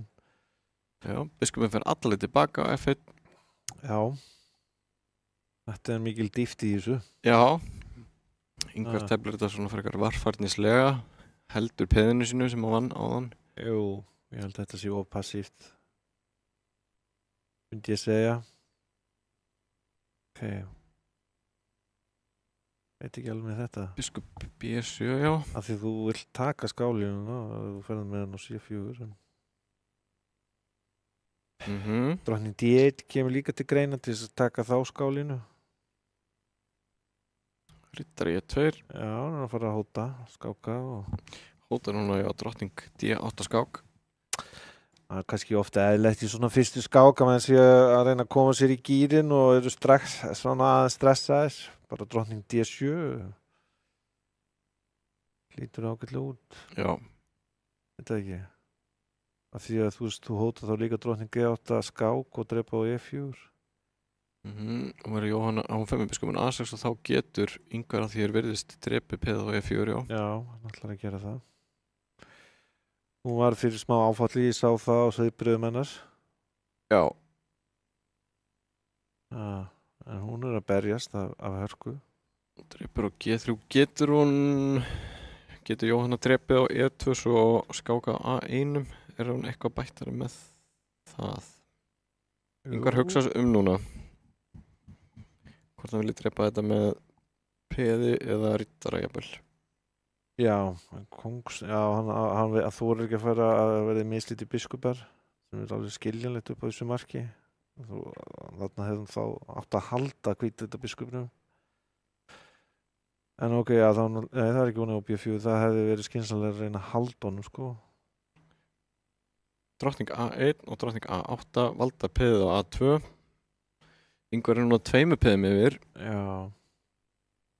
En í þessu þá er voða mikill kostur að hafa riddarann, sko, og bara leika drottning D5 hér. Ok, ef hann hefði dreipið á G3 þá hefði dreipið tilbaka og svo unni P og B5 með drottning D4 skák eða dreipið á A2. Já. Centralisera drottninguna hann á miðborðinu. Þetta er í E4, lítur nú vel út, myndi ég halda. Já, hann er með heldur verið tíma eins og við sjáum. Ingvar nokkuð lipur á músinni svona í tímarhækinu. drottning E4. Já, svolítið ómarkvist tapin sko hjá honum Ingvari, myndi ég segja. Já. Nú piðið á A2 í hættu og hún komið með hótanir á hérna F2. Já, leikur biskup E1 á rittarinn bundið við að valda F2-piðið. Smá pressa allt í einu á Ingvar og hann komin í 5 sekundur. Leikur drottning A7. Kemur þá í veg fyrir að Jóhanna geti hótað. Já. En nú hann að fá smá vislu á kónginn hennar. Ok, nú einhverja skákir. Já, þetta líka. Hún fellur á tíma. Já. Já. 1-0, Ingvar í vil. Eftir fyrstu skákina. Hann svona fór með löndum í þessari skák. Já. Hann Ingvar. Stundum meðlægt þegar það komin í gang. Já. En ég myndi bara mæla með það, myndi bara tefla venjulega sína skák sko, ekki að hafa ómiklar áhyggjur af andstæðingnum. En þetta getur verið bara svona sviðskrekkur hjá honum og Jóhanna stóð sig vel. Já, þá það Jóhanna sem að stýri hvítumörnum og uppkom frönsk vörn og kóngsindversk árás sem að Jóhanna hefur telt mikið. Já. Og það veit Ingvar nú, hann virðist vera undirbúinn fyrir þetta og fer hann með rittarna sinna á hásjöreitinn. Eitthvað ræddu við Ingvar þessa hugmyndin nýlega. Þetta svona eina af þessum nýju hugmyndum sem að koma fram í byrjunum að hafa rittarna hann á hásjö þessar stöðu til þess að koma í veg fyrir svona ýmis sóknarþemu sem að hvítur hefur í þessu. Eins og til dæmis að fórna á H6 eða eitthvað slíkt seinna meir. Jú. Einmitt. Þá vilja mann meina að rittarinn hjálpi til við að verja svarta kónginn frá mátsóknum. Akkurat. Ég meina í þessu tiltekna afbrigði þá fær svartur mjög frjálsar hendur á drottningavangnum. Þannig að þetta eiginlega aðalega spurningum hvort að hvítur ná að máta svartan oft á tíðum áður en að svartur brýst í gegn hinum megin. Jú, en hvítur líka með varnir þar svo sem hann. Drottning A5, Ingvar búinn að tefla mjög hratt, hann með 3.08, hann búinn að græða tíma. Já, veit það ekki. Veist nú að lókist að leika C4 eða eitthvað svoleiðis. Já. Eða fara með mögulega biskupinn tilbaka. Gerði það. Já. Og svo að reyfa við C-piðinu. Já, C4 svona veikir það mögulega veikt þá. C4 svona standardleikur í þessum stöðum oft. Drottning E3, hvað Jóhanna að hugsa núna? Hvert ætlar hún með drottninguna? Bara örgulega að leika bara, kannski setja hann á F4 og svona, ég meina þetta nú bara svona rólindi stað að ég teldi einu svona alþjóðlegu móti með hvítu sko, þar sem að anstæðingur minn var að nota þessa rittara H7 hugmynd. Já, ok. Þannig að ég fór þá þetta gengur ekki sko. Nei, þetta var of kannski snemma ferðinni mögulega þessi fórn. Ég myndi að halda það. Já. En þú veist það vantar kannski aðeins meiri mannskap í sóknina hérna. Já. Ég hefði nú haldið samt að þú ættir að leika drottning H5. En ok. Og reyna að leika svo biskup. Já, sama Jóhanna hótaði biskup F6 skák. Ingvar kemur í veg fyrir það, kóngurinn kemst núna á G8. Og þá var Jóhanna að fara tilbaka með drottninguna. Já. Hóta reyndar H5 það ekki? Jú, reyndar. Þannig að þetta nú kannski úsugra en maður hélt.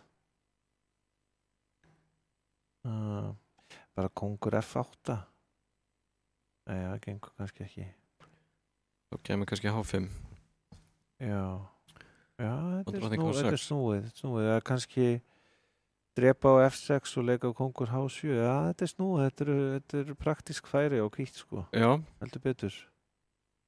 Ingvar gefur sér tíma núna. Já, skiljanlega. Þetta er bara stór hættulegt. Skemmtilegt. Það er skiljaða gaman að þessu. Það væri nú gaman ef hún myndi ná honum niður hér. Það er spurning með Riddardreipur F6 og svo E5. Riddardreipur F6 og E5 nefnir Helgi sem möguleika. Já. Ég hugsa að það sé þá missur þú síðan valdið og þá ertu að ná tengingu líka við drottninguna á A6 mögulega. Já. Með dreipa á F6. Gerir það og leikur F5. Já, mitt. Já. Þarna gaf hann sér góðan tíma að hugsa á. Já. Hann vinnur eitt tempo núna hótar hróknum á B2 og gæti þá verið að pæli að drepa peð á D5 á eftir með biskup. Já, H5 er hótun. H5, já, það er óþægilegt því að eftir hrókudreipur F6 þá kemur drottningin á G5. Já, þú átt náttúrulega hróku G4. En sama, þetta er ekki skemmtilegt. Alls ekki skemmtilegt. Athyglisvert. Er þá hrókurinn lendi ykkur vandræðum eftir biskup F3 í framhaldinu? Og svo drottning G5 er hótunni og hrókur fyrir G-línunni. Ef þú leikur hróku B8, H5 hróku G4, þá getur leikið kongu H7 og ok, hún gerir þetta svona. Núna fær svartur tíma með riddari D4. Eða hvað? Ég held það. Já, og þó að sé Oni og E5 sko. Tengið þá drottningun á A6 við. Já. Við vörðum. Sí, Oni og E5 þá, þetta er ennþá staða. Já. Er ekki það? Þetta er ennþá hörku staða. Það er ýmislegt sem getur gerst. En það er svona viss hætt á að svartu fái ansi öflug gagfæri núna. Að meina hann var alveg á on the rope sko í hinu afbrigðinu. Já. Þannig að hann virtist. Já, hann að hugsa núna, hann er ennþá með tölvöld betur tíma, Ingvar komin í 35 sekundur. Og hún leikur H5. Hann leikur H5 núna. Ok. Og þá er spurningin hvort að hrókurinn lendi í einhverju vandræðum eða hvort að Ingvar Alltaf verði ekki að leika drottning H6 og bara að segja þarna hefði hann átt að kannski að drepa á F6 með að drepa með hrók bara. Já. Mögulega, já. Ok, hrókur dreipur E5 og þá kemst drottningin loksins í vörnina. Það er aldrei einhvern veginn að leifa. Ef drottning H6 þá held ég að svartur sé bara allt í lagi, sko. Það er svona. Aja, sjáum til. Þetta er bara mikil spenna. Þetta er hörku spennandi. Jóhanna er manni undir eftir að hafa fórnað manni í byrjuninni og spurningin er hvort að Ingvar ná að konsolidera stöðuna. Er til gott orð á íslensku yfir það, Helgi, svona þegar maður losa sig úr við vorum að ræða þetta síðast, hvort þú ætti með eitthvað gott íslenskt orð yfir það? Já, ég veit ekki, ekki bara svona styrkja stöðu sína eða bæta eitthvað slíkt, sko. Ég kongur Hás, já, allir svært. Já, nú getur Jóhanna skáka á E4 með biskup og Ingvar myndi þá kannski fórna skipta myndi baka. En drottning E3 er leikið. Já, það spennir hvort þú getur ekki dreipað á C2 og fyrir ekki hrókina A1. Já.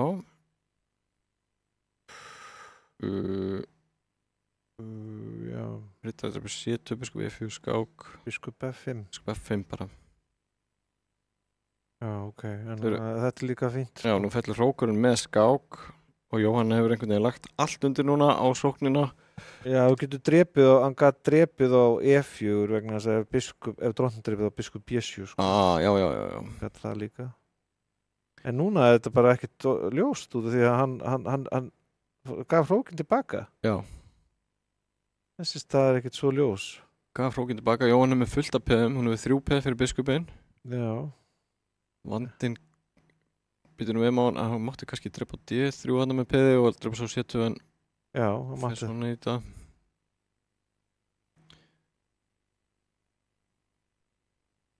Hvernig er þetta, Helgi? Er þetta unnið á svart eða er þetta óljóst? Praktist ég held ég, já, kongur D6 þetta er svona, alls ekki leika B6 hvað þetta er nú ekki vel telt. Kongur fyrir tilbaka. Kongur fyrir tilbaka, það er mjög sérskiljanlegt. Já, þannig kom til greina fyrir hvítin að fara með kóngin af B-peðinu, svarti kóngurinn hefur þú farið að sækja F-peðið vantilega. Já, þú verður að vera virkur, sko, núna vinnur bara að peðinu, sko.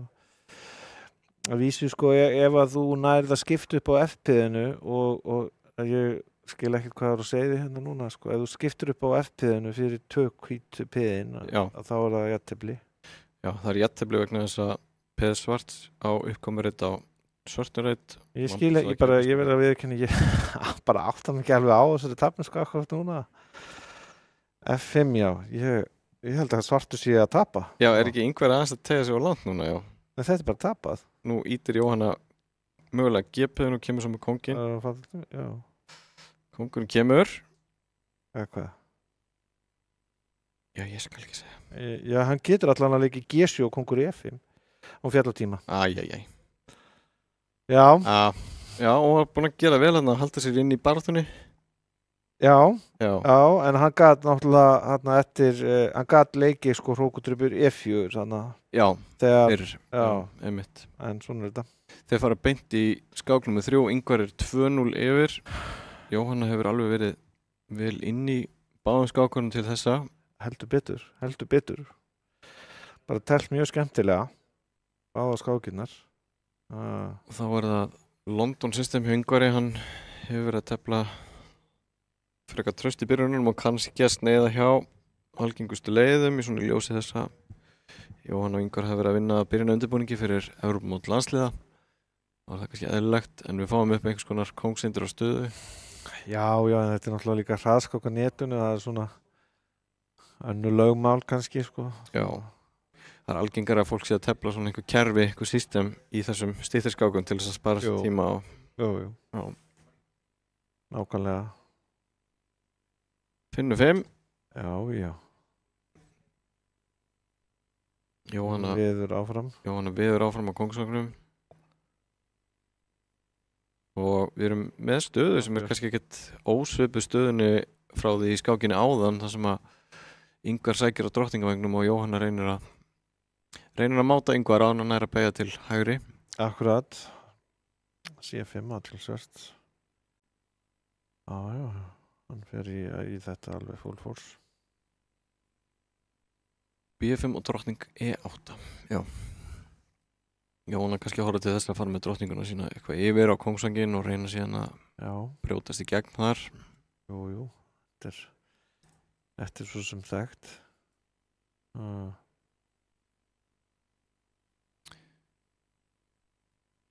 Hann drepa með rittara, já. Það er sérstök ákvörðun.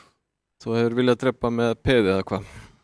Já, vegna þess að núna til dæmis er D5P veikt og B-línan er veikari, þannig að svona byggt fullt af veikleikum.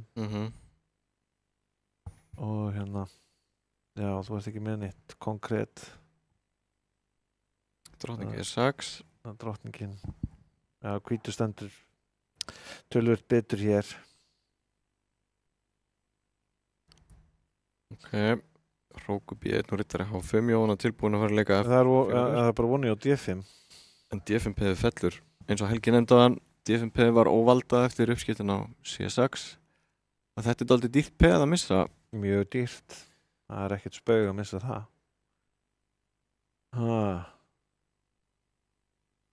Og leikur drottning G6, heldur drottningunum inn á og reynir, væntanlega að fá eitthvað spil núna á kóngsvagnum, en það bara er ekkert, það er svo allir mennir hjá hvítum eru henn á undan. Já, dreipur þetta bara. Ingvar alveg óhrættur og tekur á G4. Ok, annars þetta er alls saman mjög sérstætt. Því miður þá er þetta bara mjög slæmst á svart. Gæti til dæmis leikið biskup eina 2 og dreipir rittarinn á H5 til þess að vera alveg öruggur og sett biskupin á F4 eða eitthvað og er alveg öruggur og þú sért ekki mátaður. Já. En þú þarft þess ekki heldur, þú getur til dæmis leikið. Já. Leikur drottning E2 og kannski fer rittarinn inn á D5. Jú, og rittarinn á C4, sko. Já. Þetta er ekki gott á svart. Nei. Þetta er vísum kannski F4 eitthvað svona sprikl, reyna að sprikla.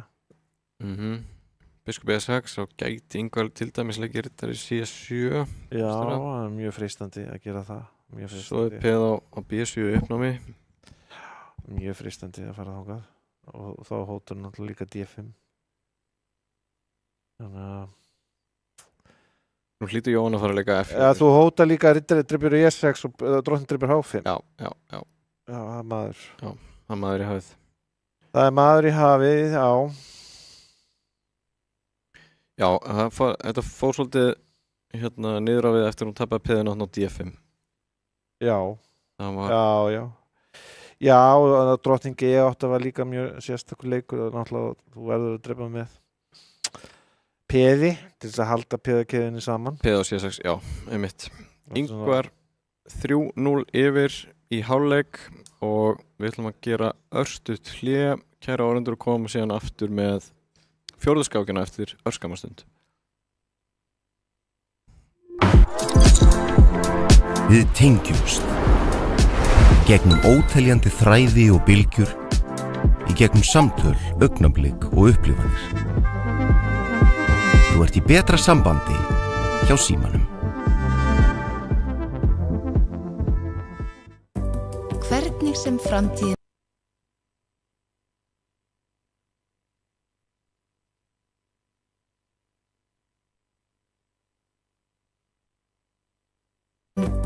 Hvernig sem framtíðin verður, þá verður þú tilbúin. Ljósleiðarinn gerir allt mögulegt. Rafíþróttir í sjónvarpi Símans. This is what we've trained for, people. Fylgstu með öllum viðburðum í beinni útsendingu.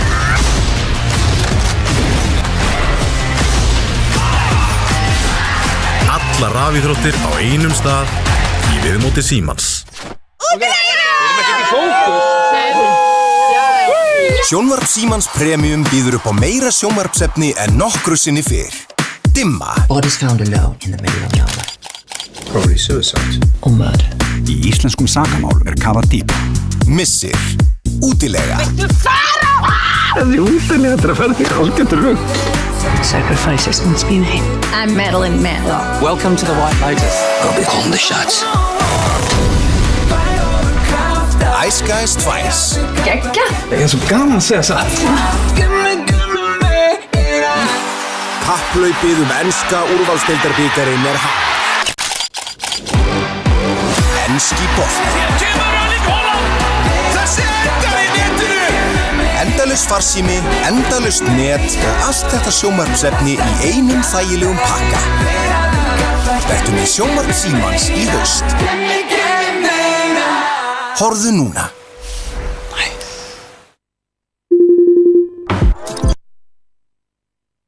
Velkomin aftur, kæra áhorfendur. Við erum að fylgjast með einvígi Ingvars Þórs Jóhannessonar og Jóhannu Bjargar Jóhannsdóttur. Staðan 3-0, Ingvar er vil, sem vantar einungis hálfvinningi viðbót til að koma sér inn í 8 manna úrslitin. Helgi, hvað getur við svona sagt taflmennskuna hingað til? Já, mér fannst Jóhann að standa sig vel í fyrstu 2 skákunum. Taflmennskan framan var bara mjög góð, eða fín. Og, en þessi síðasta skák var ekki góð. Þannig að það náttúrulega verður erfitt fyrir hann að ná sig líka bara sálfræðilega að því að hún eins og skák númer 2 og mjög skemmtilega fórnir og skemmtilega flott áhugaverðar hugmyndir og lengi vel í fyrsta skákinu teldi hún vörnina ágætlega en kannski, þú veist, eitthvað svona kannski Ingvar að komast aðeins í gang svona. Já. En ég meina þetta oft snýst að halda haus og fækka mistökum og það voru ansi mörg mistök í síðustu skák, þannig að hún verður bara að vera trú sjálfur í sér og vona það besta. Já, einmitt, akkurat. Við sáum skemmtileg sóknar, skemmtilega sóknar tilburði hjá Jóhannu í skák nr. 2 þar sem hún hafði hvítt í kóngsindurski árás. Spurning hvort að það verið endurtekið í skák nr. 4 sem er ljósleiðara skákin í boði ljósleiðarans. Það verður allavega ekki neitt á ljóshraða ef það sé aftur kóngsindurski árás, það er svona hægt. Hægstu uppbygging, já. Já, en svo getur náttúrulega bara komið á bara lightning hraða, ljóshraða sóknin, að báða. Gæti gerst, Það verður spennandi að sjá. Það er verðt að nefna það að þeir sem að vinna einvíið sín í kvöld, Jóhann og svo annarkvort Ingvar eða Jóhann að fara í 8 manna úrslit sem að fara fram síðar í haust. Nú voru gert smá hlé á keppninni vegna móta erlendis. Það er meiri hluti af íslenskum skákmeisturum að tefla erlendis í október. Jú. 3 stór mót framundan og þannig að við gerum smá hlé á meðan það er í gangi.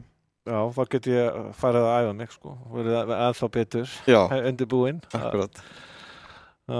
En hvað segirðu, er þetta að fara að detta í hús, 4. skákin? Já, það er komið og við skulum fá það bara strax upp. 4. skákin, ljóslegara skákin, Jóhanna Björg hefur hvítt og verður að vinna og við fáum síkilega vörn. Já. En Jóhanna heldur sig við sitt kerfi og stillir upp í kóngsinderska árás. Jú. Hún fer í það. Ég talt stundum við hana í hraðskák í þessu. Já. Það er alveg, geta verið alveg hörku skákir sko, svullegar. Ætti nú að vera mjög traust og svart, en ok, já. Ingvar skiptir yfir í svona bótvinnik uppstillingu með peðin á E5 og C5. Já, þetta ætti að vera aðeins betur svart, vel. Nú þegar drottning C7 vilst vera lógískur til þess að undirbúa en ok, hann gerir það ekki. Já, þú vilt valda svona hafa auga með F5-peðinu til að geta leikið D5. Já, en þetta er svona hægara það sem að gera, allt í lagi, það er ekkert það svart er traust. Mitt. Við sjáum þessa peðastöðu sem að svartur hefur rauninni veikan reit og D5 sem skiptir kannski ekki miklu máli, hvítur á ekki gott með að koma að rittara þangað eins og staðan núna. Nei. Og ef svartur nær að leika D5 helgi er ekki svartur þá búinn að taka svona yfir svolítið? Jú, almennt sé myndi maður halda það. En ég meina B6 er svona hægfæra. Þetta er bara svona staða, ég meina hún er eitthvað að hafa augastað á drottning C1 og svona og hann voru ekki leikur F5 ekki viss þennan leik sko, ég kannski drottning C1 hefði býð nú við nú voru trikk hérna og drap Ingvar á síðast á E4 og sjáum að rittari hvíts á C4 stendur á brauðfótum. Já, hún hefur þurft að leika drottning 1, 2 eða drepa eða eitthvað sko, grípa til einhverja ráðstafana. Já, vandamálið við sjáum það ef að hvítur hefur drepið tilbaka þá hefur svartur drepið á C4 og hróku drepur þá hefur svartur getað leikið D5. Þetta er bara allt saman rétt og gott hjá honum Ingvari, hann var bara að drepa á D3 og 2 piðum yfir. Já, 2 piðum yfir en ekki búið en hún hefur sýnt það, hún hefur barist vel hingað til þá hún hefur lent lið undir. Þetta er nú svona ansi erfitt núna. 2 piðum yfir, þetta er líka sterk peð sem að svartur er með. Heldur betur, sterkur peðamassi hjá Ingvari á miðborðinu. Já. Ok, Jóhanna hótar hann á H6 og E5. Já, út á 2 piðum yfir, já, klók. Ég var alveg viss D6, menn það þyrfti að gera eitthvað annað. Það var eitthvað tilfinning sem ég hafði, að því ég vildi hafa E5 piðið hérna stert, já. Ég held að ég veit það ekki, þú verður bara að leika bíti í það súra og leika E4 og vera bara einu piði yfir eða eitthvað svoleið sko. En þá er þetta orðin skák. Mitt. Það var svona eitthvað tilfinning sem ég hafði. Ég vildi leika hróku C8 eitthvað, aðeins að bíða sko, ekki veikja stöðuna. Sjáum að Jóhanna hótar 2 piðum. Það má alls ekki gefa E5 piði sko, það er líka, þú verður hvort þið er að leika E4. Biskupdreipur H6 bara? Já, biskupdreipur H6, Jóhann er að myndi halda það. Eða biskupdreipur H6, annarkvort. Jóhann er einu peði tilbaka og... Já, þetta er skák af því að ef þú leikur í F4 þá er líka F3 og það er svona afvissir veikleikar sem að svartur hefur. Allt er góðu hér, ég meina, ok. Þetta endar kongur G7, þetta er G4. Já, það fór á H7. Ok, þá kemur E4. Já. Spurning með hvort að F3 gangi upp hérna. Já. F3, Jóhanna kannski hefði viljað koma drottningunni sinni í spili með drottning C1 en þá kemur D2 þannig að drottningin á ekki auðvelt með að koma sér inn á kóngsvöngin. Gæti verið hugmynd að leika H5 og En hún leikur því? D2 bara rókur af. Bíðum við. Það rókur af. Að nú verða já, þannig að þetta er bara búið. Já, hún verðist að hafa mist bara af þessu. Og Ingvar klórar sér í eyruna hérna, hann er ánægður með sig. Já, og Jóhanna þetta búið. Já, það var öruggur sigur Ingvars Þórs Jóhannessonar, 4-0 í þessu einvígi og þó að Jóhanna hafi náða tefla vel á köflum í þessum skákum þá náði hann ekki að leggja Ingvar að velli og Ingvar fer því inn í 8-manna úrslitin þar sem hann mætir Vigni Vatnari Stefánsinni, stórmeistara. Jóhann Hjartarson sem að lagði Birki Ísakavelli fyrir kvöld, hann mætir Símoni Þórhalsinni í 8-manna úrslitum sem fara fram síðar í haust í byrjun nóvember en nú er gert hlé á keppninu eins og við nefndum á hann vegna mótahalds. Helgi, ég þakka þér kærlega fyrir samfylgdina í kvöld. Já, takk fyrir, sömuleiðis, gaman að þessu. Já, mjög gaman að þessu og kæra áhorfendur, haldið áfram að fylgjast með keppninni, nánari upplýsingar mótið má sjá til dæmis inn á skák.is. Við þökkum styrktaraðilum kærlega fyrir stuðningin í kvöld, það er Lengjan, Síminn, Ljósleiðarinn og sjálfsögðu Collab sem studdu útsendinguna. Kæra þakki fyrir samfylgdina, verið sæl.